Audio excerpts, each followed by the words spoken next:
Guys, I want to get loud all of a sudden. Do it. Sorry, I'm going to... It's you. I knew it was coming. I'm sorry, guys, but I need to do that. It is. You feel like Poseidon chucking that bugger down in the water. Chucking that bugger. Did you butt out that deer? I did not butt out that deer, but the next one I get, okay, it's getting its butt out. Is that little Stevie out here in the back? Drobop. Bow drop, I'm sorry. Drobop. Hello. Stay tuned. I'll be back after my seizure. Every little chipmunk that was running around, everything's dead quiet, and I went like that just happened. I saw what is in essence a nature-gasm. Hey guys, welcome back once again. This is the Sonic Campfire. You're listening to the Rutten River Pursuits podcast. We are just literally days away from probably one of my favorite times of year. Yeah. Yeah. And, I said this last year. I'm going to say it again. I go to sleep dreaming of topwater bass smashing and turkeys gobbling. And it's it's so close. I mean, it's legitimately right. Now, it's a couple days away from youth season. And then it's a week after that will be our season, adult season. But let's talk about turkey hunting. Who's with me? You got Kyle. This is Dave. I'm Will. Hey, I'm Ryan. I'm Steve Shireman. Our special guest tonight, Steve Shireman from the NWTF. How you doing, buddy? I'm doing very well. Excited. I can't imagine talking about turkey season with anybody better than Turkey Steve. I hate to. And, we've got to talk with Steve for a while now. And turkey hunting's a passion for us. We all talk about it. We all dream about it. We all love getting out to do it. But you take it to another level.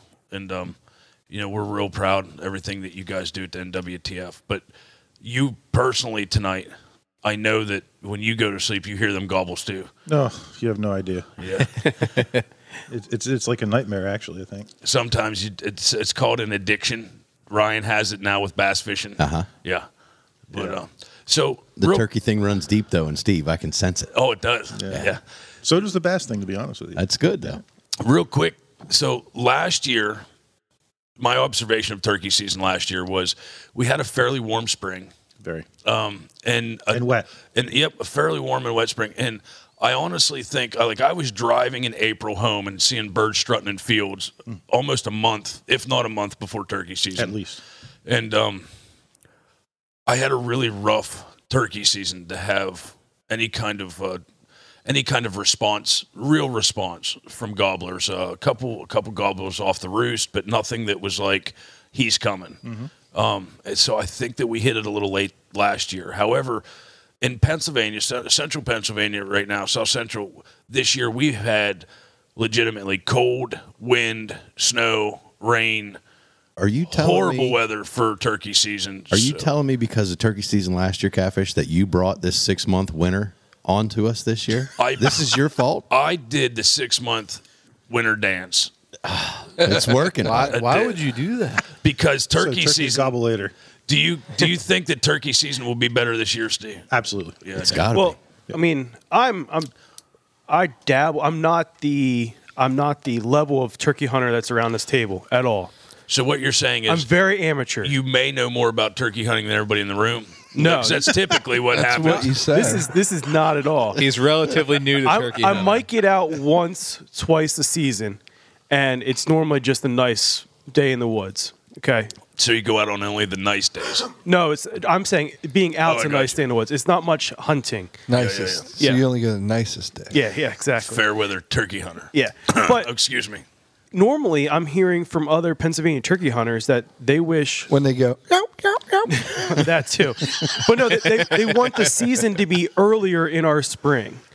This year, I don't hear that at all. No, you won't hear that this year. So the chorus of speaking up for Pennsylvania, get with everybody else and move up our turkey season is not happening this season. No. I mean, if you want, I can speak on that a little please. bit.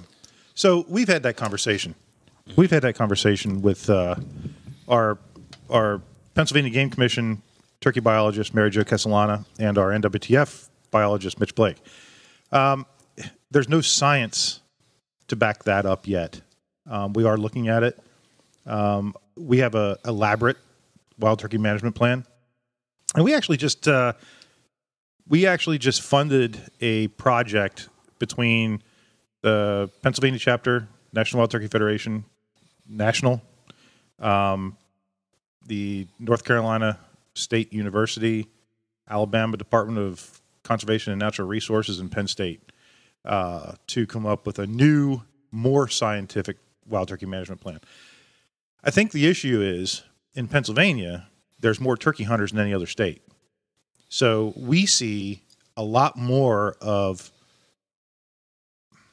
the effect that hunting has on the turkey population. So we want to give the birds... Are we talking like educated birds? No. Okay. What we're talking about is hens going to nest. Okay. And we want to give the hens an opportunity to at least establish the nest before the hunters go stomping through the woods. And look, I'm right there with everybody else. I mean, trust me, I want to be in the woods when the birds are gobbling and running to calls. Yeah. But at the same time, we do have an issue in a lot of the northeastern states, actually all of them, where our turkey populations are falling off severely. And it's not because of hunters. It's because of these cold, wet springs. Yes. The nests, the eggs rot. They don't hatch, so it's a problem. And past this year, like past last year where we had the better spring, years prior to that was just like this year. Like we've had quite a few. Oh, our turkey population boomed for a long time. It was incredible. So what happens, real quick? What happens like when we have these cold, wet springs that last forever into May? You were saying about how the eggs rot in the nest. Is it just because they nest on the ground and the eggs stay wet and damp and they can't keep them dry? Can't incubate them. So to give you an idea how long it takes a hen to fill a nest, it's not like a chicken where she'll lay 2 eggs a day. A hen, she will go out and mate every gobbler in the area and lay an egg for that gobbler in a nest. Bless her heart. Right? I know. They're lucky, aren't they? Honestly. Actually, I'm thinking about the gobblers. Think of the opportunity, right? So, but the hens, they'll once that nest is full, they'll go make another nest. And let's say a coon or a mink or whatever destroys one of those nests, sure. Just go build another one. I mean, the gobblers, they get lucky a long, long time in the spring. Right. So, I mean, it's a pretty neat thing. And I didn't know this until just a couple years ago. And I was blown away when I learned about that. Yeah. I'm like, wow, that's awesome. Because that just shows the resiliency of the bird. But they can't control the weather. No. So once all those eggs are laid, then she'll sit on the nest to incubate them out. At night. Night. During the day, she's feeding. She's out and she's doing the nest what males and females do. The nest is up for grabs then to predators. Unfortunately. Yeah. Yeah. And here's the crazy thing with Pennsylvania too. I always talk about the importance of predator hunting. I see a ton of red foxes in the same area that I hunt turkeys a lot, especially in Adams County. And so even if they don't get the eggs, and you see when you see a small new turkey and she's got a bunch of them following her, they look like they don't have, they're like them baby sea turtles that try to make it to the water. Yeah. Every predator out there, like unless if they get in between her, they have no chance. What is the predation rate on that? There isn't much. That's the answer. So the studies that we've done, and honestly, if you go to any area where there's a lot of coyote or a lot of fox, you can look at the scat and you can kind of tell what they're eating. And 9 times out of 10, it's deer. Right. Unfortunately, and we've seen that. So there's not a whole lot of evidence that coyotes and fox are huge predators for live turkeys. The baby turkeys. And I'll be honest with you, there's videos on YouTube and anywhere else. You watch those hens go after them. I mean, they're tough. They're tough animals. They're mean. So, I mean, turkeys are extremely resilient when it comes to predation and that sort of thing. They're just not their nests are not resilient when it comes to the weather. So are they getting hit by like the possums, the raccoons, exactly. Snakes too, right? Snakes Snakes are starting to come out in the spring. Yep, I would assume some other birds, upstate definitely, for crows. sure. Well, black rat snakes eat eggs like crazy. Yep, they they find do. them in chicken coops constantly. Well, and also you're talking about the predators of like, the coon prices. The furs on coons have been not very good, so most people aren't going after to knock that population back. Yeah, the Right. compared to the fox and the coyote. And predator hunting in general seems to be down in Pennsylvania. It's way down. That's why we don't have pheasants. Yeah. Yeah, I mean it's a big. That's one of those things where like I still trap from time to time, and I try to encourage as many people as I can to get out there and do it and learn how to do it because it makes a huge difference in the ecosystem. Because for a century, we had trapping everywhere. And we trap. I just the last hunter ed class I was just at. I was telling the kids when I was teaching the trapping part was trapping's a lost art. And definitely. Sometimes it's even hard to find somebody to teach you to trap if you're interested in it as a young kid, or like say I want to take up trapping. The guys who are into trapping are either busy or it's tough to go, hey, can you teach me how to trap? I don't know anything about it. It's not something you can learn quickly. It's difficult. It is a lost art. I mean, you can go to any archery shop that's one of the oldest ages of weaponry there is, and archery's booming, and you can find somebody to teach you archery. Were you guys that are Jake? You guys, a couple of you guys were at our Jake's Day last year, right? Yep. Ryan, Yep. you were there. Will, Catfish, you were there. Mm-hmm. We had the PA Trappers Association there. And that was the first time that and the kids loved it. Yeah, which is awesome. We just ran into him. Again up at Donegal Creek. They had that little sale. Yeah, at their show. Yep. Yeah, he's a super dude. Yeah, super for real. cool guy. Yep. Yeah, we're going to have them. I think I'd like to do that every year now because it really does encourage trapping, and that's important. Yeah, I need to thank him personally too because now that's one more hobby that my son is convinced we have to do. That I don't know when I'm going to find the money and or time to pick up that new hobby. Wow. I know. Thanks, Will. I thought you read up all on it, buddy. You just need to buy the traps. I got to get the traps, and then I have to have the time to do it. But yeah, I did a good bit of reading and studying and watching YouTube videos. Like there's some. You probably know the most about at this table. At this table, minus Steve. Yeah. So let me give you a quick rundown, Steve. This pre-Rutten River Ryan was an archery god. Lived to hunt archery, didn't know anything the but bow doctor. Yeah, comes on trout. Yeah, comes on to Rutten River, and now is a trout, bass, walleye, pike, catfish, still archery, kayak catfishing, turkey hunting, surf fishing, making lures, soft plastic bait making. He's got so many hobbies now. Yeah, it's Plastic crazy. boat builder. Well, custom boat builder / boat golfer, You're harbor married, right? master. Yeah. Yeah, Three kids. Okay, your wife is meeting my wife. Yeah. This spring I got 3 kids and 7 different sports on top of all of that. So Bless your heart. Ryan doesn't sleep. not much. Do it all, daddy. There's so much I want to do, and I just I started reloading. Anyway, this is about you, Steve.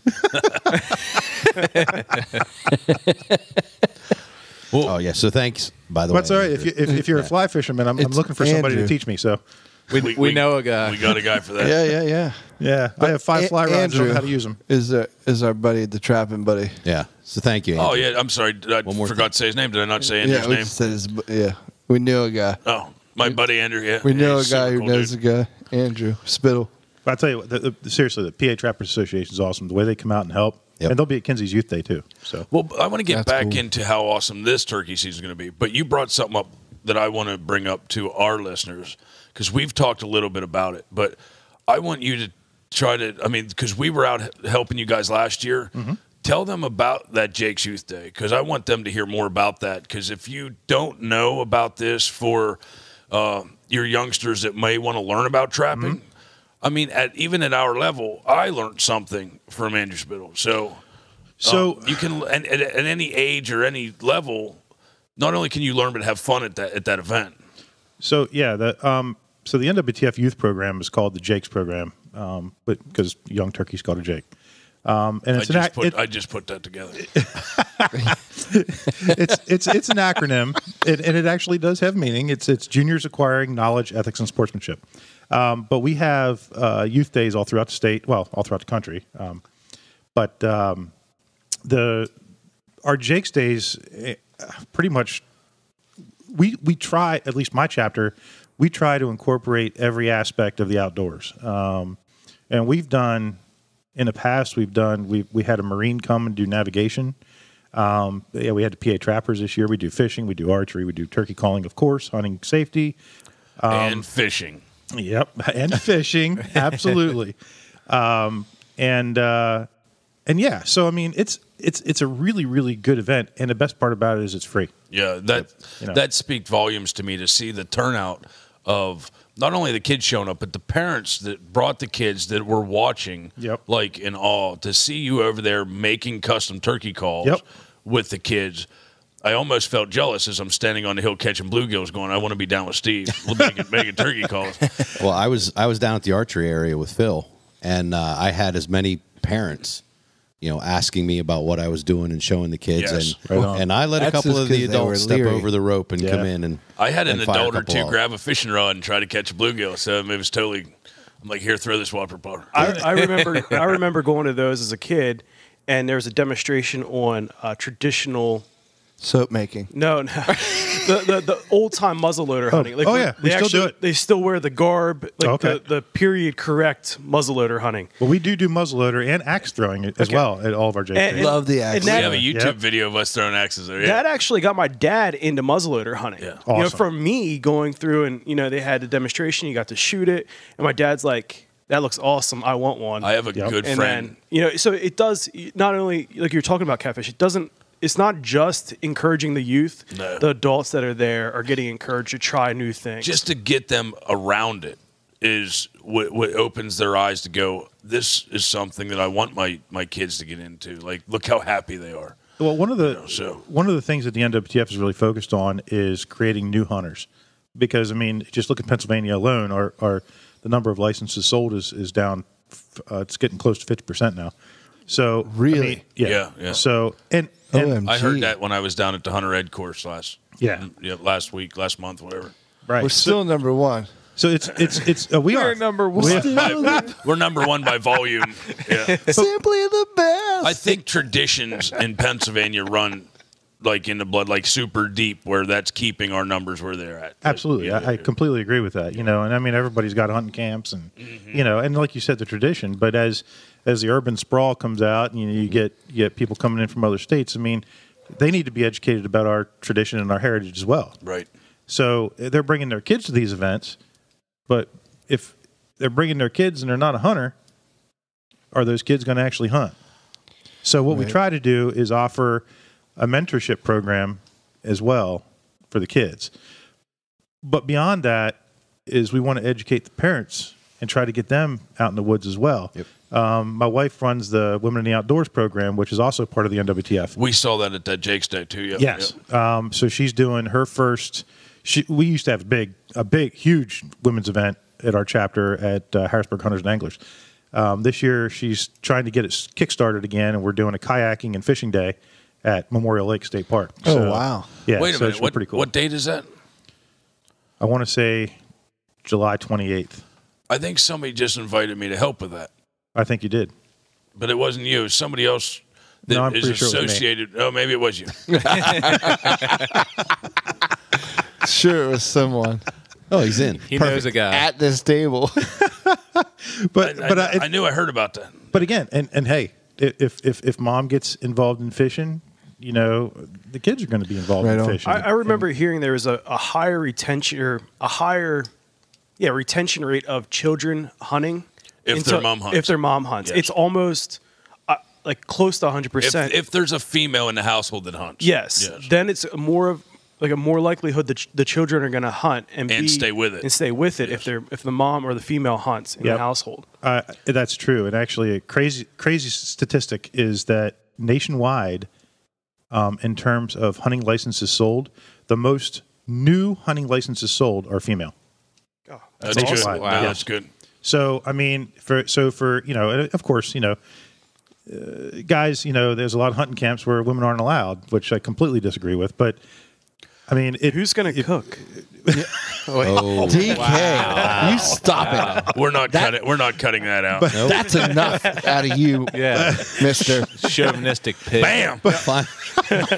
Finally, all the female listeners are going to feel about DK the way I've been feeling for a while. I guarantee it. No, I cook. It's okay. So. And he does no.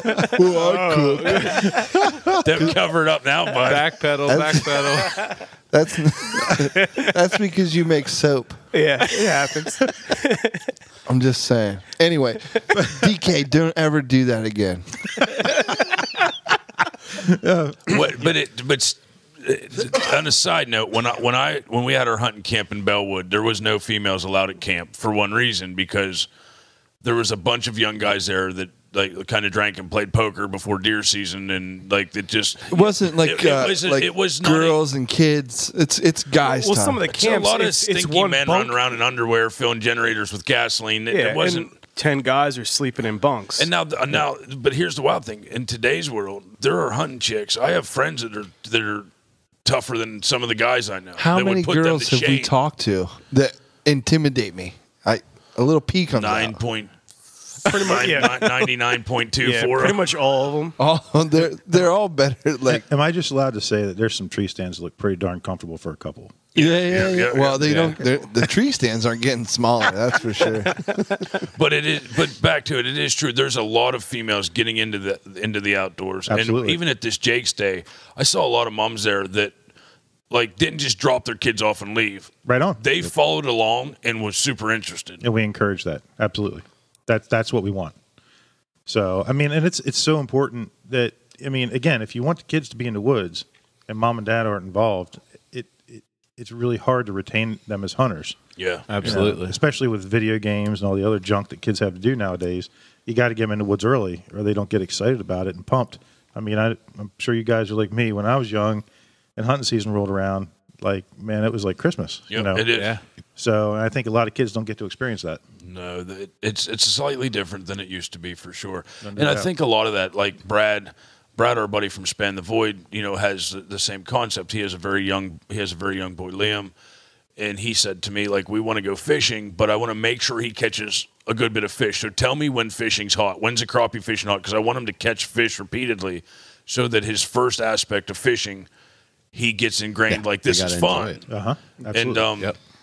And that, I find a good bit of truth into that. If you're going to plan to take a youth kid out hunting for the first time, if you know the hunting's going to be crappy because of weather, but you can't reschedule, whatever, you should have a plan backup B to make the day fun, so that he has some kind of great experience on his first day of hunting. Yeah. So, well, we have our Jake's Hunt of a Lifetime this weekend, which is something that a different chapter in each state hosts every year. Our chapter's doing it this year. And we're blessed to have some properties that are, I guess you'd kind of call them honey holes, and they only allow us to use them for special occasions. So yeah, I'm taking a young man, ironically my daughter's boyfriend, who has never hunted turkey before, so that should be pretty cool. You're taking your daughter's boyfriend. Well, out in the woods. I figure it's with the gun. It's only fair. If anything goes awry in the next 2 days, I have an opportunity to eliminate a problem. So, And real quick too, going back on it, it's speaking of your daughter and your wife. Steve's not just into conservation and helping NWTF. Dude, your whole family is into it's turkey family. It's what we do. Yeah. I mean, actually, so there's a program in Pennsylvania called the Wildlife Leadership Academy, and it's a youth, basically biology class. And last year, the NWTF funded the first ever gobbler school, which my daughter attended. It was fantastic. They did everything, telemetry to find nests, how to use the rocket nets. I don't know what the actual name for them is. We call them Kyle catchers. Yeah, they're good luck. But I mean, they did everything. They from the hunting side of it to the biology side of it. They in 5 days they did it all, and it was awesome. It blew my mind. I couldn't believe how much they did. Were you jealous you couldn't attend? Very much so. I would have in a heartbeat. It was awesome. This year like- she's actually going to bass camp.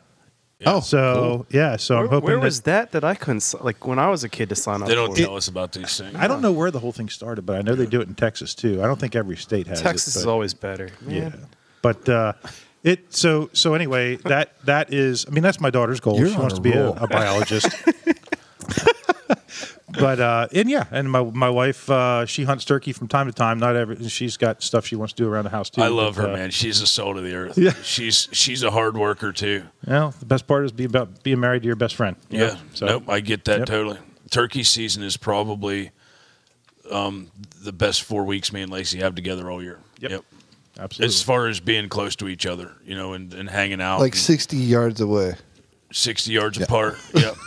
I get just out of her 20 gauge shotgun range in case she in case she wants the insurance money. And Phil sits in the middle, or Phil has been tagging along since last year now. We're going to get him a turkey. He's, You're not going to get rid of Phil. No, and I don't want to get rid of Phil. Phil, I'm going to cath Phil so we don't have to pee as much. But, Right. Yeah. Yes, yeah. Texas catheter. Well, he lives right DK. by me, and I got some spots near the house that Phil if does. Phil needs to kill a turkey, We I gotta can get him probably out. make that happen. He wants to so bad. Yeah, it's in his heart for sure. He's gonna have to be really nice to me, but I might do that. Yeah, he's got a really nice boat too. You hear that, it needs a Phil? water Turn on pump, the but he charm, needs to bud. get that boat out. So yeah, because those types of things. I went to a camp whenever I was young called Lorville, and we did a lot of. I remember that. Yeah, Will went with me. We went through a lot of creek walks, and they were amazing in teaching us about the woods and about how to find God through nature. And a lot of that is still to this day sticks with me. When I sit along the river with my feet in the water, I can go back to some memories of Lorville. Even sitting with Will and talking to God, and like they still have these things today. I don't think that there's publicly announced as they should be. Ryan just went on one with his kids and picked up salamanders and learned about birds. See, I do listen to Span and Void. Yeah. And the bird man that was. What do they call the bird man? Ornithologist? Yeah, whatever. I think. The guy that was That's the right crazy word? about Yeah, birds. Yeah. But I think that not only do you guys do like the Jake stays great, but there are other than I'm talking past the Hunter Ed course, which is just literally a 1% opening just to get you in the door. If anybody's listening to this and you're like, oh, I'm going to take my kid and get their Hunter Ed course, that's great, but you have to find one of these events, one of these days, one of these weeks in the outdoors where you can take somebody who loves the outdoors, like Steve or these guys at Lorville or, this ornithologist, and show you how to love it, like why to love it. Hands on. Yes, Absolutely. and when you guys take these young guys out and get them their first turkeys, try to hunt their first turkeys, you're not like, okay, so the weekend's over. Right. Got a turkey. The pictures are taken and we go on with life. The year goes on. That kid 30, 40 years from now will remember that the same way that I do putting my feet in the water at Lorville. Like, you guys don't know how much you change lives by doing this. And your organization is far surpassed so many other ones that not downing them, but nobody really understands how far the NWTF goes. They just... I completely agree. Yeah. How about that's when why I'm so passionate about it? Yeah, how about when they hit the horn? We're up at the pond and you guys hit the horn. Time's up, and they're like, "Oh, come on!" Oh, I know. Oh, yeah. Change stations. I got in charge of catching bluegills that day, by the way. Yeah, and all the kids were leaving archery, heading up to fishing. And I was, We heard and I every- told them, We as heard soon as all you get up about there, it. you find Uncle Catfish, you tell him archery's better than fishing. Half the kids that came to me walked right up and said, archery's better than fishing. I went, who's telling you this garbage? And I looked down, Trash Panda's got a big smile on his face down there with Uncle Buck. The coolest thing about it too, all the years. I mean, so I got involved with the NWTF in 1995, I think it was, and I started participating as a helper in the Jake's Days in probably 1998, where we actually put on. That was really cool. Actually, we actually put on a simulated hunt. We had stuffed birds in the woods, and we took kids up, got them set up in the morning. I mean, it was pretty neat. Oh, but, wow. But we've never once had an incident. No. Ever. I mean, and there's live firearms. You got archery. You know, we haven't even had so much as a fishing hook in a finger. Yeah. So I mean, it's pretty awesome that Like last weekend. maybe we should go to that and not Skip the fishing hook part. learn how not to hook ourselves. And I think that shows what the tradition of hunting is in Pennsylvania, because as we get to this age and we take all this effort for the kids because we want to show them this is what we loved and this is why we loved it. I mean, I remember when we taught hunter ed 10 years ago, we would take them out back with tree stand safety. Back in the day, just belts in the tree before there was, hunter safety gear. Just strap yourself in a tree with anything you can. But like doing fake blood trails, things like that, a lot of that has it's gone out of the hunter safety course because we don't have the budget for it and the time for it anymore. The kids don't want to stay for 2 days. You can do it one time and film it and then just show everybody the video. I think that it's amazing that we have these organizations that still take the time to do those things. Like, this isn't like you could sit a bunch of kids down and make some turkey sounds, and this is what a turkey call does. But to sit down and build one with them, didn't your boy build a turkey call and then get some kind of award for it? He and believe me, I hear about this on a very regular basis, but especially now. It's come up a couple of times here recently. He took second place in the calling competition that day. Yeah. At the youth day, or at Jake's day. And, I was just getting the stuff ready. We're, less than 48 hours away from the youth day, and I'm getting all the vests together and getting all the stuff out. And I said something, well, here's what we're going to do, and I'll set you up, and then I'll be behind you. I'm not going to go 60 yards, but I was like, I'll be a couple trees behind you, and I'll be calling. And he goes, I don't need you to call for me. And I was like, I'm a champion caller. I'll do the call, and it just works out better. He goes, you didn't win any awards for your call. I was like, okay. Oh, man. All right. That's pretty rough. Yeah. That's how it is with Why don't you just tell them I'll be in the truck then? Yeah. When you're done, come on back. We touched on one thing too, Steve, that NWTF is mostly a volunteer-based organization, and it takes a lot of volunteers like yourself and like some of us at the table to keep these organizations going. But also, I mean, the amount of money that it costs to join and kind of support these organizations is minimal in the grand scheme of things for what they do with the money that you contribute on a yearly basis. I mean, can you tell our listeners what does a year membership to NWTF cost you? How do you get involved, right? Yeah. A year membership's only $35. Now the way we raise our money is through our banquet system, which you guys were all at this year, and I'm sure you all had a good time. Yeah. Oh yeah. Oh yeah. All right, That good. was impressive. Was I there?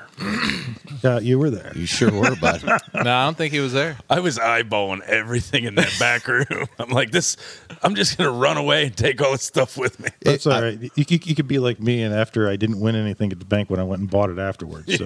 Oh, wait, no, I won the St. Croix fishing rod. That's right. Yeah, you did. Yeah, you did. Oh, here we go. He was eyeballing me, waiting for me. I heard 5 minutes till the silent auction closes. I was like, 4.5 minutes. All right. Write my number down. I walk out, and I just see Steve looking at me. I was I knew it. Staring at you from across the room. I knew it. I left him too many seconds. I just caught a lot of largemouth bass in Kentucky in that rod. Is that right? Oh, yeah. That was a sweet rod. Rub the salt in. At least somebody's catching fish with it. I'm happy for you. It is impressive, the turnout and the products and stuff that you offer. That is that all donation? God, yeah. No. Or is it funded? A lot of it comes from National.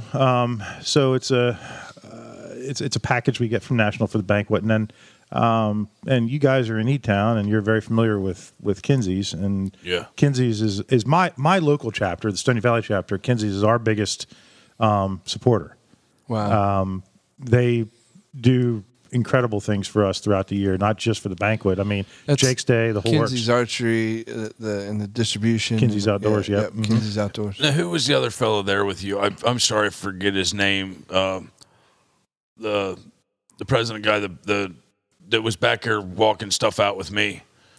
Jack? Jack. Okay. I'm sorry. Jack is my banquet chair, and he's also our Jake's coordinator. Yes, that guy. Yeah. Yeah, he was telling me while we were there about how amazing Kinsey's was. Oh, So, yeah. Yeah. They truly, truly are. And it's without companies like that to support us, we can't put on an event like we do. And yeah, I mean, our banquet, I don't want to brag because I mean, there's a lot of good banquets in the state. Go ahead, bud. You can. But our chapter's banquet is pretty awesome. I've never seen anything like it. If you walk out of there with Kyle nothing, walked out with a it's gun. your own fault. Yeah, exactly. I was going to say the only thing that could have made the banquet better is if I would have won Kyle's gun. I mean, other than that, I think you're just jealous. you betcha, bud. Well, you know, and the thing of it is everybody at the end of the night, all I care about is everybody leaving happy. Yeah. You know, and fat and full. yeah, and fat and full. Oh That's man, right. the food was good. Well, And it's Army food. How about that, right? Oh, it was And it's awesome. good. Well, and Yeah. that's the crazy thing. I think through all the raffles and everything, I think maybe between the tickets and everything, I think we spent maybe like $250. But you look at everything that you get out of it. I mean, just the food and the drink alone, that would have cost you $100 if you just went out to eat somewhere. Now, does some of that money help pay for the things that you guys do with the youth stuff? Then, Well, yeah. So, so we get our chapter's blessed with a lot of big help. We have a organization called Modern Women of America, and they every year we get $2,500 from them. Actually, the Manor Restaurant and Lounge, which is right across the street from my house, the owner is one of my best friends, and he just I can't even describe how much he Super does to us. supportive. Oh my gosh. Yeah. I mean, he for our meet and greet we do early in the year, he provides everything for us: food, beer, everything. For the banquet, he provides all the beer. So yeah. I mean, that would cost us a fortune. yeah. You know. So if you didn't have businesses like that care about what you do and understand the value of conservation, you can't put events like this on. And if it wasn't for that full circle like that of good people, and we don't keep the youth involved with hunting and in the outdoors, then one day me and you're not going to be able to hunt turkeys. Did you see all the kid stuff at that banquet? It was amazing. Oh my gosh! Did I see it? I got called up like 6-7 times. right. There weren't enough kids for all the stuff. No, they went through the names of the kids in the drawing. I think you had to go through them 4 or 5 times. Easily. Yeah. I can't believe more people don't bring their kids. I mean, Believe me, I heard it from my wife. The whole entire corner of the banquet room was all kids stuff. yeah, right. I mean, it was tons. incredible. You know, and that's all donated, all of it, 100%. My wife's already told me my son's going next year. I know you guys were kind enough that even though I didn't bring my kids, you allowed me to sign them up. Are we invited to next get year? the memberships there. No, I think they banned us. I'm pretty sure you are. Yeah. I like to play Van and White again. That was fun. Yeah, that was great. Well, if I'm bringing my son, though, you got to take. You were Addie, so Catfish. pretty. You got to shave your beard and wear I a can't bikini. handle them both. I can do that. Hold on, time out. For Nobody the wants to- NWTF, I Steve- might just do that. No, Steve, nobody wants to see that. We've already seen them in short britches. If it makes money, I'll do it. Shaved legs and stilettos. There you go. Let's sit up at the NWTF banquet next year and let somebody shave my beard off. That if there's enough money involved, we can have a raffle. We can get that Mennonite fella that was at the Deer Farmers Expo to raffle. He was amazing at doing the auction. Steve, if we're gonna do this, I got a request. Just We're editing Put that that- out. It ain't actually happening. put that person in a helmet, because even though they're winning this and they're the ones that get to shave Catfish's beard off, I think he's still just reactionary. He's just gonna start swinging. I'll turn so into make Hulk. sure they're wearing a helmet. I can make that happen Yeah. too. Absolutely. No, we had a great time. And, Handcuff them. you sat up there with the microphone and talked all night. By the end of the night, I can't believe that you weren't super hoarse. I mean, you talked all night. It's got to be exhausting to do that banquet with what you guys do up there. Well, we had an after party at the Manor then too. Did you really? Oh, we did. I didn't get home till about 3. Yeah. Yeah, so it was a long night. The morning I didn't get out of bed for church, and that rarely happens. But It was a tiring night, that's for sure. Oh yeah, it was a great night. yeah, and again, that's the only real fundraiser we do. And this year in particular, I'm absolutely astonished at the way people came out and supported. We haven't had a banquet like that in 20 years. I mean, our banquets are always good, but not like that was unbelievable. I hope it's a recurring thing now. So, Now, I mean, we're local to your chapter relatively. Most chapters do put on these types of banquets. So a listener from anywhere, if you're a member of NWTF, you'd probably get notifications of your local chapter going to have a banquet. it's a requirement. Okay. If to be a local chapter, you have to have a banquet. Okay. So so listeners, look up your local chapter to find one of these. I mean, it's a great night out. And actually, so I'm also a district director for the NWTF. In other words, so we have regional directors, and they're the ones that kind of do all the legwork. They're paid employees of the NWTF. They go through, they set up the banquets, and if you've been to an NRA banquet or a DU or RMEF, like they're all run similar. We met that fellow though. Walt. Yes. Yeah, Walt's awesome. Super dude. But the cool part about it is our chapter's been doing it for so long with the same folks. Like, he doesn't have to be at our banquet. We do it all ourselves. Yeah. And I think he would tell you, I think our chapter, and I'm not talking about me, I'm talking about our entire banquet committee. Like, it's a well-oiled machine, and I think that's why our banquet's so successful. I was super impressed. So it's a good time. I mean, I love it myself, but as a district director, I get to do other banquets. Oh, do you? And so I see and honestly, most of them are equally as good in terms of quality of the items. Almost every banquet has a major call maker there, which is neat. I mean, at our banquet, of course, we have Bill Ziering, we have Chris Grove from Buffalo Valley Calls. So we have, 2 major call makers at our banquet, which helps. Cody Calls. Yeah. Cody Calls is Bill Ziering. Yep. Yeah. Yep. And then Chris is Buffalo Valley Game Calls. And Bill has been a supporter of our chapter forever. And I mean, Cody Calls, they're in the backyard. Probably some of the best calls in the world. Yeah. So Sammy P got a beautiful painting there. And his elk. Yeah, I sat with Sammy, and he literally, I think he ate 4 plates of food. He had so much fun. Yeah. He was in his He brought glory. me Goose Burger. Yeah, he was in his glory. He brought me Goose Burger out to the banquet. I was pretty excited. He picked my winning ticket for the gun. I know that. That was the weirdest thing. How do you pick the dude beside you? That's a setup. Fate. Yeah. Actually, it's bad luck on my part because my wife is the assistant manager of the club out there, and the year prior I won 2 guns. I won the Gun of the Year and I won the AR-15. Mm-hmm. She picked the tickets both times. Now this year she actually had to work, so she couldn't do anything at the banquet. So she was standing in the back watching. I didn't win a dang thing. Yeah. Uh-oh. So apparently I'm not the lucky one in the family. Nope. Turkey season this year, since we do have the wetter weather, the colder weather, everybody in Pennsylvania is complaining about the cold. The winter will never quit, they say. I mean, it snowed yesterday.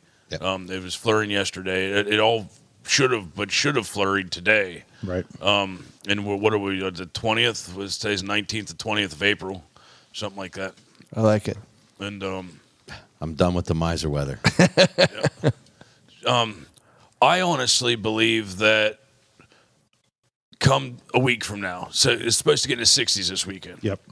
Next week, it's supposed to be roughly 60, less wind, and little to no rain over the next 5 days.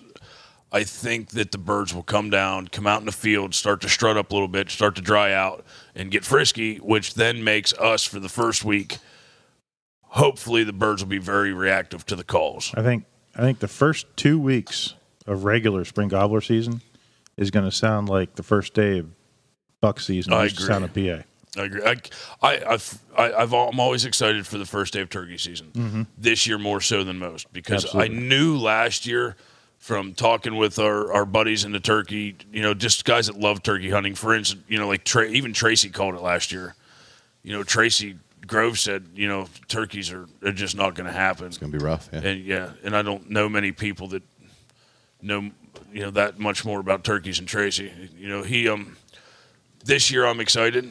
I'm excited every year, but I think this year is going to be a slammer season for Pennsylvania, at least our area. Yeah, I'm actually turkey season. I am beyond stoked for this season in Pennsylvania, especially after my trip to Kentucky. But we didn't hear anything about this. You were just in Kentucky. I just got back from Kentucky. How would that go? Well, based on what he said, I don't think it went too good. I don't know. They must have had Pennsylvania weather. If I could take and choose to hunt in the absolute worst weather you could find. Yeah. I couldn't have done a better job. So if you looked at the radar map and the entire state was covered with cold, rainy, windy weather, and you go, I'm going to go there and hunt. That's Right. kind of what you did. That's pretty much what I did. Yeah, Good strategy. I like it. It was. I was thinking about going here, but it might not be windy and cold enough. I'm going to try it down here. Nailed it. I think at one point we actually had a hen in the field, and she came up to my decoy, and it sounded like she was yelping, but I was sort of thinking maybe she was laughing. Yeah, she was probably cuddling with it to stay warm because it's so cold in Kentucky. Yeah, and I mean, in Kentucky, in middle of April, and all day heavy snow, I'm pretty sure that's somebody telling me that I probably should have stayed home. Yeah, no, it's true. So it was rough. So do you know already ahead of time for this coming Saturday, you're going to go take these youth kids out hunting? Do you already know what youth kid you have? I do. Do you? Yep. Yeah, like I said, my daughter's boyfriend. Yep. And actually, I got to give it up to my daughter because it was supposed to be her, and they're going to prom that night. And she says, "Nope." She says, "I want you to take Peyton out tonight." And I said, "Or for the youth hunt." And I said, "Really?" I said, "You're going to give up?" She said, "Yep." She said, "He's never turkey hunted. I want him to do it." And I said, "Okay." Did you say Peyton? Peyton. That's a dude's name? Yes, it is. I mean to be rude. No, actually, you met Peyton. There's a quarterback. He spoke at the banquet. Used to play. Yeah, there was this quarterback. I met Peyton. Yeah, you're right. I did. Peyton, I'm sorry. I don't mean nothing by it. I knew this hot chick named Peyton one. It must be one of them unisex Yeah, it names. sticks with you. Yeah. Yeah. Like Pat. Pat. I'm going to call him Pat from now on. So we can make fun of him. I'm okay with that. Peyton. But you're taking him out for the youth hunt the morning I am. that they're going to prom that night. I so wish They her are. luck this Ooh. weekend. You guys Yeah. have a nice long talk. Yeah, That's good. I'm taking him up. I have a spot just north of Tower City that there's a gentleman, it's part of our chapter. He has tailored this property basically to turkey hunting. Wait a minute. Nice. Did he sign up for this? Did he sign up to go sit with his future father-in-law in a turkey blind to Easy, hear the bud. lecture? It's just prom. Oh, I'm not using a blind. I'm I'm going to stick him behind a tree and I'm going to sit behind him close. real close. I'm going to just wrap my knees around you here, boss, so we don't make as much motion. Come on, lean back against my chest. It's okay. Don't make it awkward. Do you think? So you want to date my daughter, do you? He's going to say, tonight you're not going to be dancing nearly this close, right? I was going to say if I Accidentally trip him on the way out of the woods. would it be awkward if I took a shovel? Nope. Not at all. That's a sprain. That's a sprain knee. I know that area, Tower City. There's a lot of old stripping banks and stuff, old mining sites. you can so, get lost up What very you, quick. what You you know. should do is dig a hole the night before and just walk by it. Be like, you better behave tonight. Just show him the hole. Yeah, with the shovel in it. Actually, that would be great because if you got in your spot and daylight came, and a little sign that says Peyton. right beside you, there's a hole dug with a shovel and be like, looky here, boy. You better have her home by 9. The good thing is I actually like him. Yeah. So I mean, No, he he's a good seems boy. super cool. Yeah, That's I'm pretty stoked because last year a buddy of mine who helps me guide from time to time, he's a bartender at Tattered Flag, actually. He and I scouted the property, and then the following week took I don't know if you're familiar with the Pennsylvania Outdoor Writers Association. Yeah. Actually, we are, yeah. Yep. Okay. Power. Yes, exactly. So I took 2 folks out from the Outdoor Writers, and actually Gerald Putt was one of them. Anybody who sees the PA Game News knows Gerald Putt. He's a wonderful artist. We had an amazing day. I actually called bird in the morning. I was disappointed because the week before there was birds right on top of us, and then the following week, when we took them out, birds started gobbling. It had to be 350 yards away. It seemed like, you could barely hear them. Yeah. And it took me, I'll bet 2.5 hours till I finally got a bird to answer me. And he actually came all the way across the field in about 10 minutes, ran into us. Okay. So, Hot to trot. and Gerald missed. Coming in on the string. Oh, Gerald. Whiff. Jer Bear. But He was running right at you. But yeah, it was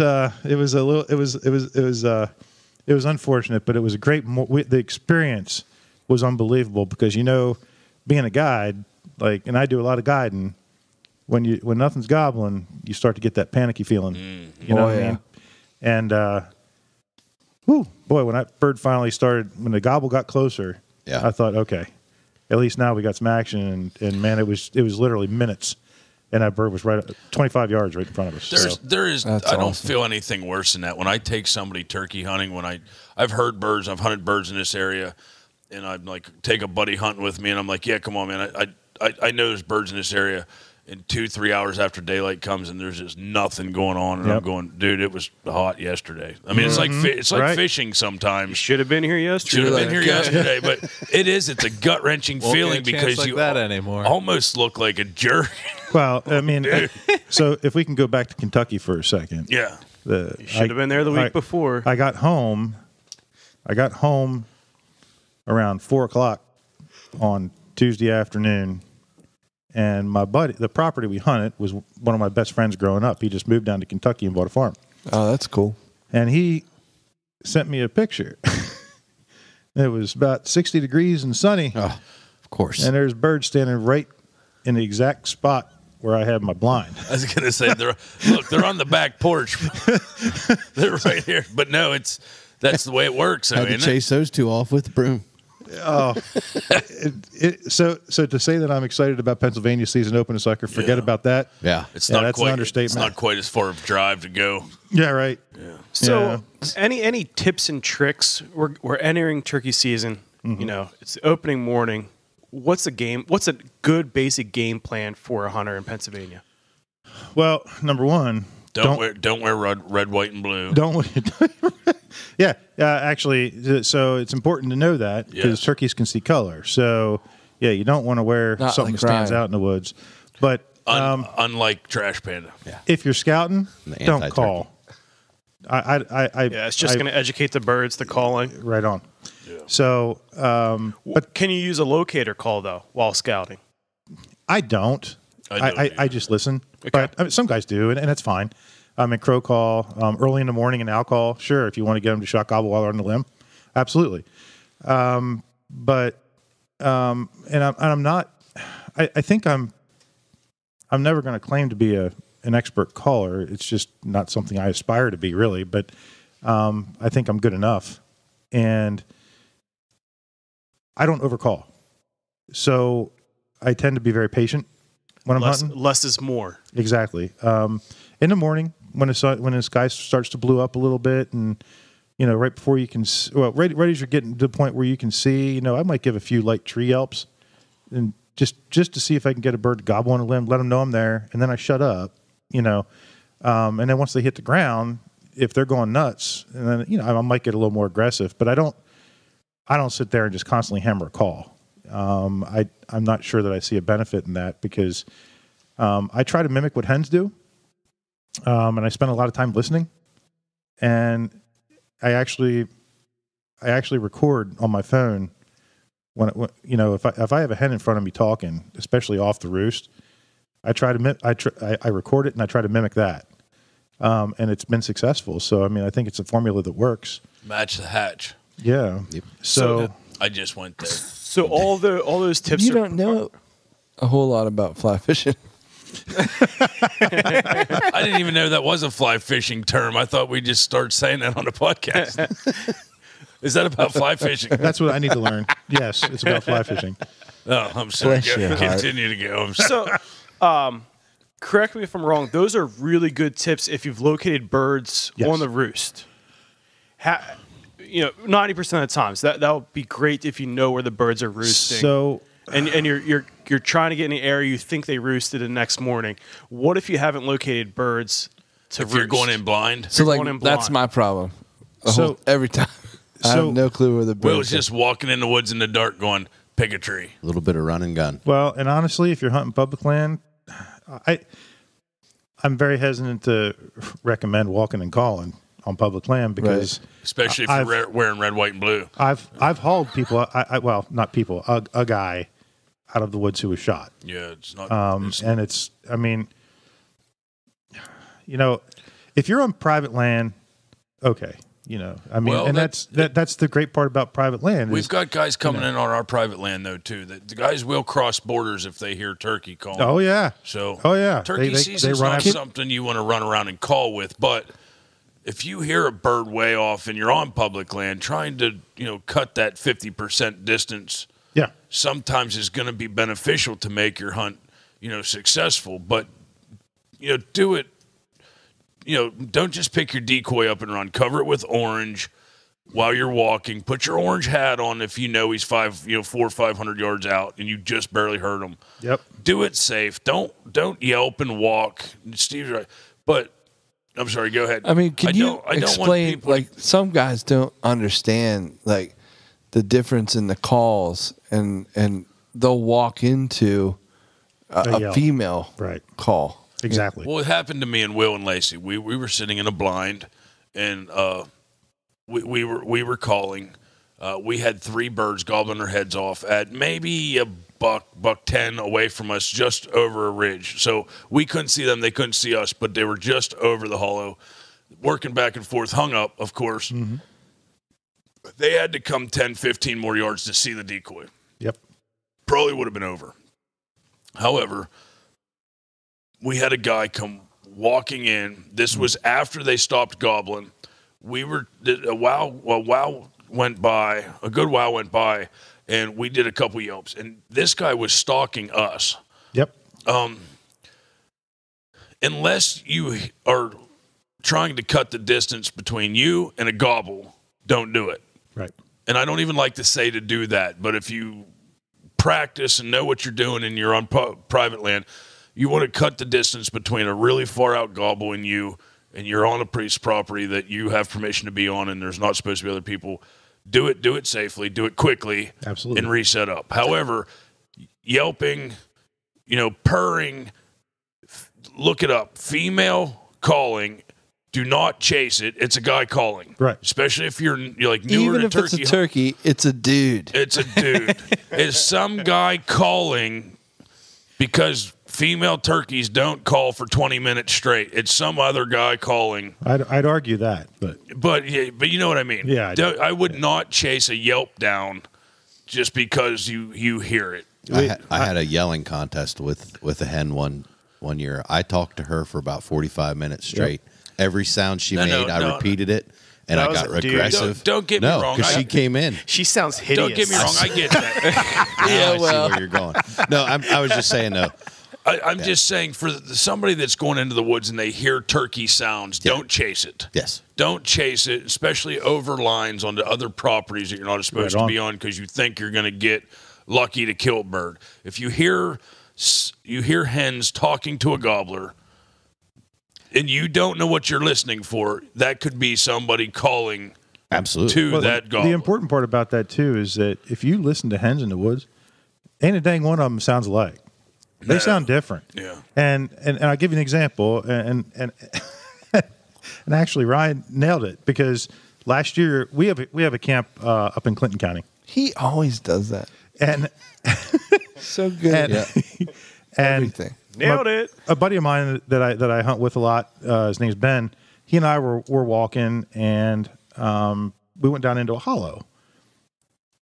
And he hit we were just standing there. He hit a call, and we got this bird yelping like crazy. Well, in our mind, we thought, oh, gosh, what's a hunter doing over here? This is our property, right? So I'm thinking, do we want to go after him? Chase him off. Deal with this dude? Or so he said, I don't know. He's like, maybe it's a turkey. I said, I don't know, man. That bird just doesn't want to shut up. Well, sure enough, 10 minutes later, we sat down and just kind of waited. This stinking hen comes up, jumps on the log, and starts screaming at us. Yeah. I mean, it was hilarious. And I was so angry, I couldn't reach my phone. I didn't want to spook her. And I'm trying to video, and I'm like, oh, my gosh, I can't believe I can't get my phone. So I did get it on video in Kentucky when that hen was laughing at us. Yeah. So now, you just mentioned something about turkey sounding different. Mm-hmm. Each hen will sound different. Yep. That's why you want to carry multiple calls. Absolutely. Oh, good because point. Even different. You may be using the same slate call, but if you have 5 different strikers of different woods, different composites, absolutely, that's going to give you 5 other sounds. I've already been calling gobblers before, and had them hot to trot coming in, and they didn't like something automatically and went like a light switch. Literally waited 2 minutes, changed the call completely, and had him respond 50 yards away. Yeah, you could to switch just from turn him right back around. A mouse call to a calls. slate call to a box call, you name it. You could go different. It might. Hey, he doesit like the blonde. You change to a brunette. He's coming. There back. you go. Hey, I tell you. I hate to put it that way, but that's the way it is. 3 years ago, maybe it was 4 years ago. It's my daughter's first official youth hunt. Okay, in a blind, the whole works. And my buddy Ben that I was just talking about, he's a custom call maker. Okay, and his calls are fantastic. So he said to me, he says, "Well, do you want a video?" And I'll call. And I said, "Sure." So he set up underneath the hemlock tree, and I got Steph in the blind. And in the morning, we had hens come in, literally sticking their heads in the blind. It was awesome, but no gobbler. So, kids, she got a little fidgety. I said, "All right, let's go grab some breakfast." So we were gone for about 45 minutes. Came back to the exact same spot. Okay. Ben's sitting there. He's calling. Nothing's gobbling. In my mind, I'm thinking, oh my gosh, it's warm, and birds are just not talking, and it was just one of those things in Pennsylvania. A lot of times that happens. Yeah. Mm-hmm. So I thought I stuck my hand out the blind and I told Ben to just kind of be quiet for a few minutes, and I pulled out a Cody Holy One box call, just for giggles and grins. Something different. Yeah, just something different. Yeah. I hit it. I didn't even yelp. Okay. I just kind of cackled with it, and 80 yards away, a bird gobbles, and I'm like, holy cow. He had to have been there listening to Ben. Yeah. Never made a peep. I pulled out that Cody box, and boom, he ran into us, and she killed her first bird. Yeah.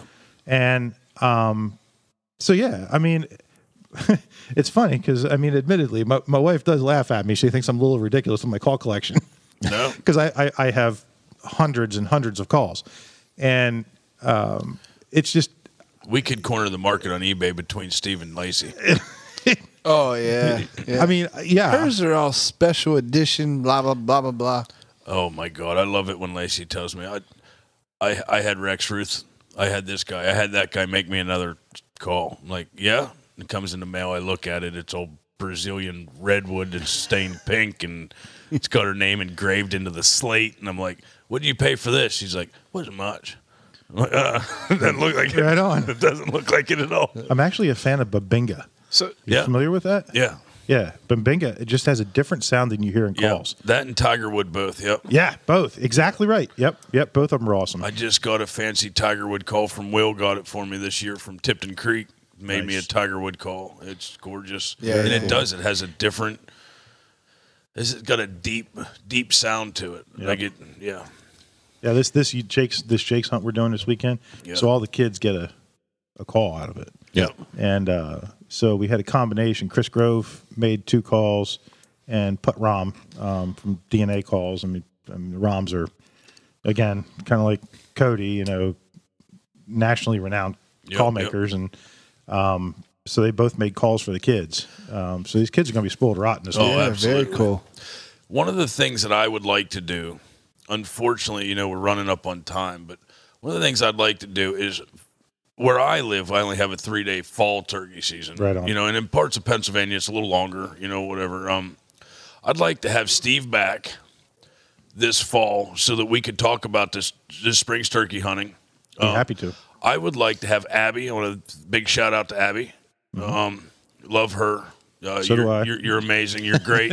She's such a sweetheart. He's like a little pander bear over there. Yeah, how about that? I'd like to have her and Lacey maybe come on and talk turkey hunting about the spring. Yeah. And talk about the upcoming fall season. And then on top of that, maybe we could get into, now that everybody got to meet you and a little bit, we can talk more about the different kinds of calls that turkeys make. Absolutely. And maybe a little bit more about the strategy of when to call, when not to call, or what call to make, what sound to make, because I think some of our listeners might enjoy that and get them more ready for next spring. I think there's more in the way of tips too. I think it's not just about calling and scouting either. A lot of guys, I don't think they quite understand how to pattern a gun. And amen. Because that's his biggest. That's one of the biggest things in turkey hunting. Yeah, it is. You got to match your choke and the load up, and you know it. I know for me, I've shot the same gun for years, and every year I go out and pattern it with different ammo, and for whatever reason, it seems like there's just the slightest change and variance in it, and it's so important to take it because, you know, you can pattern that gun at 25 yards, and it's going to look really, really good. But if it opens up at 35 yards, all of a sudden you might have a problem. So, I mean, I pattern at 25, 35, 45, and 55 yards. And not that I would really take a 55-yard shot, but it's nice to know. I think it gives you more confidence that you at that 35-yard shot. Yeah, you know what I mean? Or if you needed a follow-up shot. Yeah, right. Exactly. Yep. Maybe you should spend more time working on your calling than dealing with 55-yard shots. What is your shot problem? Sorry, I was trying to pull a DK. So on You just deked him. So, you know, just like fishing, everybody has their confidence lure. What's your go-to confidence call? Cody Woodsman. Okay. Cody Woodsman pot call. Yeah. And I'm not trying to pimp Bill's calls. I mean, but I do love them. Yeah, I mean, I have one as well. Yeah. I'm just, And you're going to start out with some I thought you purring, meant some the yelping. actual call. I thought like Both, the purring. but both. What I like about it the most is that I can control the volume so much better than I can with anything else. Right. Nice. Which morning, means it can be real you quiet. can whisper to them Oh, yeah. right after yeah. dark. You can make it as quiet as you want. Versus if you had to push it out there, you could. Oh, yeah. All in one call. Yep, 100%. you know, Catfish and I have been messing around with some different calls here lately, and a good call sounds completely different than, you know, it's so responsive. When you know what you're doing. Yeah. When you know what you're doing, Exactly. you get what you pay for. Yeah. And I really like the challenge. I have an aluminum call, which I extremely love the challenge of, because if you can play it right, nothing sounds like it. And you can play it wet, it doesn't matter, but you got to know what you're doing, or else it can sound like nails on a chalkboard. It can. You're absolutely right. Well, the nice thing about aluminum is it gets out there, too. It does. That's because I hunt real deep hollows, and I can get them down there. And then after that, a lot of times I'll put it away. You know, once I get that gobble in the morning, you know, it's done its job. Yeah, It's like I a really trumpet. I really like box calls for locating. Yep. I wouldn't have killed a bird in Ohio 2 years ago, or last year, whichever it was. It wasn't Kentucky, I'll tell you that. No, you're dang right. It wasn't Kentucky. Skunked again. I tried to hunt a different state every year, and but yeah. So yeah, I was hunting Ohio, and I pulled out a box call so I could really reach down into a deep hollow. Yeah. And I pulled a bird out of it. So I mean, it was, you know, sometimes you do want those loud loud calls. You know, That's the art of it, though. you right? know? Exactly. And that's what a lot of people have said. We've had throughout the podcast, every time turkey hunting's been brought up, a lot of people have said the same thing. One of the biggest things that every sportsman I know that loves about hunting turkeys is the connection you get of talking to them. Oh my gosh! Like there's nothing like it. You know, I mean, you can grunt a whitetail and get his attention and get him in, but he doesn't grunt back. You know, what happened? Bad. Yeah. Yeah. Well, it's the call and response. Yeah. There's an interaction. You're not just calling to it. You're right. Absolutely. And honestly, I'm as big of an archery deer hunter as anybody you'll find. And I find it fascinating myself, just the difference in the two seasons. Yeah. Archery hunting to me is... Now you're going to get Ryan on a roll. This is what I... No, we can't. We're actually bumping up on time, and I'd love Don't get Ryan on to get him started, but it just... But look at him. He just jumped up out of his blowhole. It doesn't stop. But that's honestly, that's my quiet time, and like, you know, I spend hours in the morning. I'm an idiot. I'm in the woods an hour and a half before the sun ever even begins to come up. That's perfect. And I'm praying and just sitting there enjoying life. And yes, sir. Turkey season, boy, I'm like bouncing off walls. I want the sun to get up, and well, it's tough too because I say get up early and I'm all excited, but I never really fully go to sleep. You're right. Yeah. So you're actually tired in the morning because you're excited for hours, and then you're like, man, I should have went to sleep. Yeah. Amen. So Steve, like Stony Valley chapter, if people are interested in looking up Steve Shireman and just NWTF, the Stony Valley chapter, however they can possibly get more info, maybe even join your chapter, join the NWTF, how can they find out more about you guys? So on Facebook, we have our own page, Stony Valley NWTF. Yep. Just look for that on Facebook. It's how you spell Stony? STONY. Gotcha. Valley NWTF. I would have never got that right. We I'm an have excellent speller. we have I know that. We have the exact same email address, StonyValleyNWTF@gmail.com. And then, of course, the NWTF site is www.nwtf.org, which you can join there. Or you can join through our chapter. Yeah. Either way, if you join through our chapter, you get a Bass Pro gift card. I'm just saying. And you can actually join. Nice. You can actually join when you get to go to the banquet we talked about. Yep, you can do that too. Yep. Absolutely. Yeah, there you don't get the gift card, but you get the other benefits of the banquet. So Sure. yeah. Got 5 members in my house now. And there's Fantastic. I like to hear that. we have talked and met They love turkey. and been around the industry so much on this podcast with so many great organizations.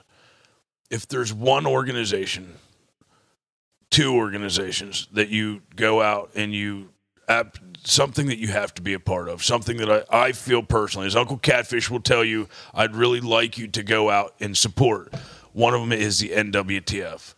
Their conservation efforts go far surpassed so many other organizations. There's so many things you don't know behind the scenes that they do to help kids, help other organizations, help conservation. Habitat. Obviously the National Rifle Association would be my top other one with ranked right up there. And I don't rank many people with the NRA, but the NWTF is right on the top of their game. All right. That's the only other organization I belong to is the NRA. Yes. So Absolutely. Steve understands what I'm saying. Absolutely. I just got my 5-year membership, so you betcha. Nice. Where can they find us, Ryan? Well, they can check us out at rutandriverpursuits.com. Download the podcast on iTunes, Google Play, Stitcher, Castbox, as Stevie likes to say. And then, of course, follow us on all the regular social media platforms, Facebook, Twitter, Instagram. Just look for Rut and River Pursuits, R2 Pursuits, Rut and River Pursuits podcast. You'll find it.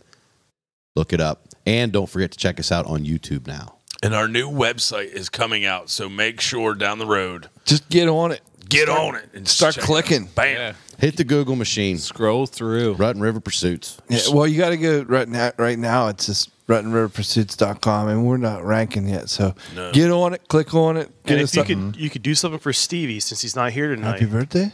Well, for his happy birthday, go onto iTunes or to Stitcher. Oh yeah. And give us Castbox has a review. Castbox give us a review. Say happy birthday. Say happy birthday in the response, but give us a 5-star review for Stevie's birthday. Or a 4-star, or a 3-star, or a 2-star. Only 5. I don't care.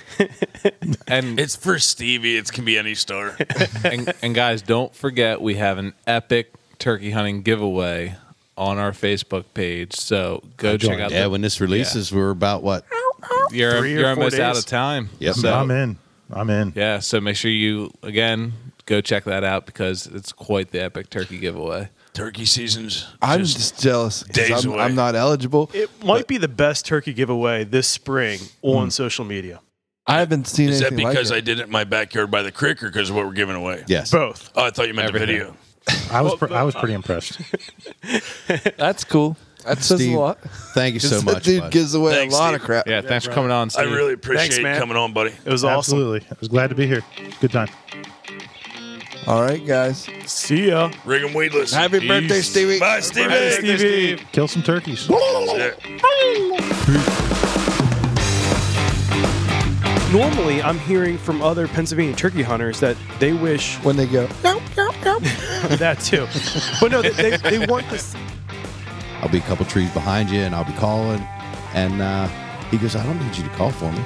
And I was like, I'm a champion caller. I'll do the call, and it just works out better. He goes, you didn't win any awards for your call. I was like, okay. oh man. All right.